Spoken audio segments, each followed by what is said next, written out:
This is the Gourmia XL Digital Air Fryer Toaster Oven. If you're thinking about picking one up, I just want to walk you through my experience.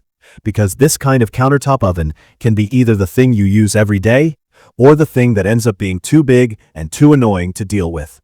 What it is, in plain terms, is a big countertop toaster oven that can also run a strong fan for air fry style cooking, plus a bunch of presets for stuff people actually make. It's for someone who wants one appliance to handle weeknight chicken and vegetables, frozen snacks, reheating pizza, and sometimes baking, without turning on a full-size oven. It's also for someone who actually has the counter space to leave it out, because in real life, this isn't the type of appliance you'll want to drag in and out of a cabinet. The thing that makes it different the moment you use it is the French doors.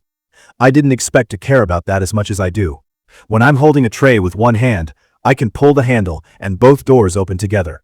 So I'm not doing that awkward elbow move to get a drop-down door out of the way. It sounds small, but it changes the daily rhythm, especially when the oven's hot and you're trying not to bump anything. On my counter, it looks like a small oven, not like a cute little toaster oven. The front is mostly glass, so you can actually see what's happening without opening the door. The doors feel solid, and the hinges on mine open smoothly. The exterior gets hot in use, especially the glass in the top, so I treat it like a real oven. If you've got kids running around, or your counter is tight next to something meltable, that matters. I also notice fingerprints show up pretty easily on the darker finish and the stainless parts around the doors. So if you care about it looking spotless, you'll be wiping it down. Setup was basically unbox it, rinse the accessories, slide in the crumb tray, and find it a home near an outlet. That last part mattered more than I expected. The cord on mine isn't long, so I couldn't place it exactly where I wanted at first. Once it was set, the day-to-day use is straightforward. I'm not staring at a manual every time, but I did have a short learning curve with rack positions. With a cavity this tall, where you place the tray changes browning a lot. Too high, and the top cooks faster than you expect. Too low, and it can take longer to get color. The controls are simple button-style selections with a digital display. I like that it shows time and temp at the same time, because I'm usually adjusting one or the other mid-cook. The presets are fine as starting points, but I don't treat them like rules. I treat them like get me close, then I watch the food through the glass and adjust. That's how this oven makes the most sense. So, let me talk about how I actually used it. For air frying, I used the mesh basket and did a few basics: frozen fries, chicken wings, and breaded stuff like nuggets. It does crisp, but it's not the same behavior as a small basket-style air fryer. With this big oven space, it feels more like a convection oven that can run hotter air movement, not a tiny chamber blasting food from an inch away. If I spread fries in a single layer, they come out dry and crisp on the outside and cooked through, and I don't need much oil. If I get lazy and pile them up, the ones in the middle go softer, and I have to shake or stir halfway through. Wings came out reliably good when I gave them room and flipped them once. Skin got crisp, and the fat rendered well. But I had to accept that it takes a little longer than my smaller air fryer used to, because there's just more space to heat and move air through. For roasting, this is where I started liking it more than I expected. I did chicken thighs on a pan with vegetables underneath, and I got even browning, but I still found a slightly hotter area toward the back. It wasn't dramatic, but it was enough that I rotate the pan once when I'm doing anything longer than about 20 minutes. When I remembered to do that, results were consistent. When I didn't, I could see the difference on the back edge. For baking, I tried biscuits and a sheet of cookies. Convection bake helped with evenness, but I still kept an eye on the bottoms. This oven can brown fast, depending on the rack height and the pan you use. A darker pan browned faster than my lighter one, and that's not the oven's fault, but it's the kind of real-life detail that changes your results. Once I figured out my usual rack position, it became repeatable.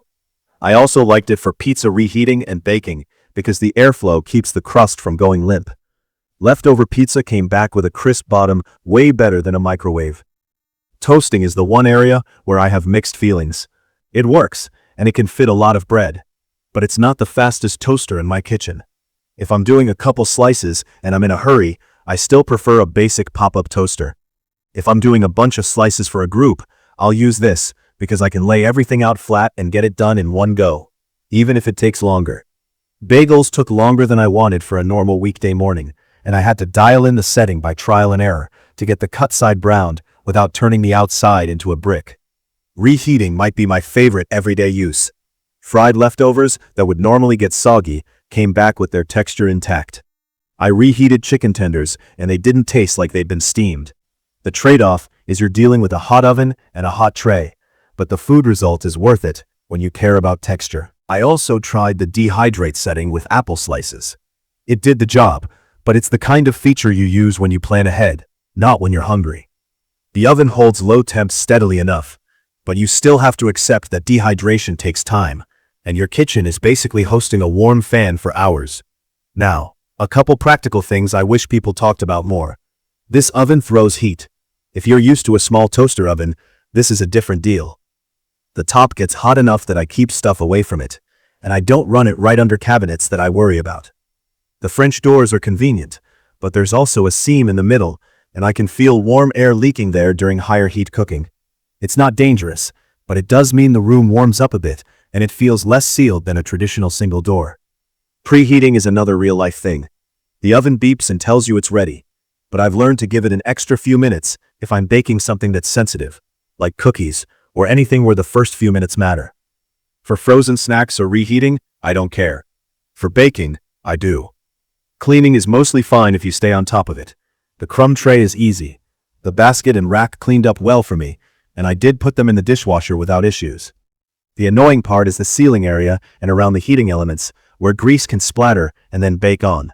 If you cook bacon or wings a lot, you'll want to wipe it out once it cools, because once that stuff gets cooked on, it's just harder to deal with.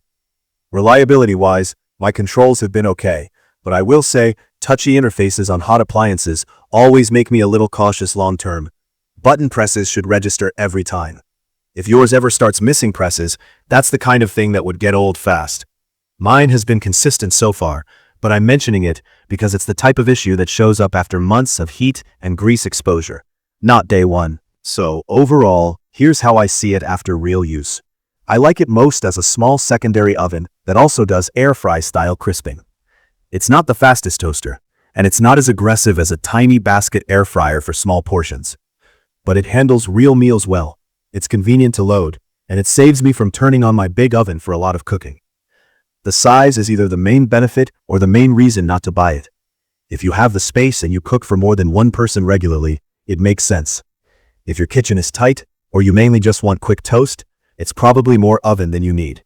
Check the comments of this video for a link to see the current pricing of the Gourmia XL Digital Air Fryer Toaster Oven.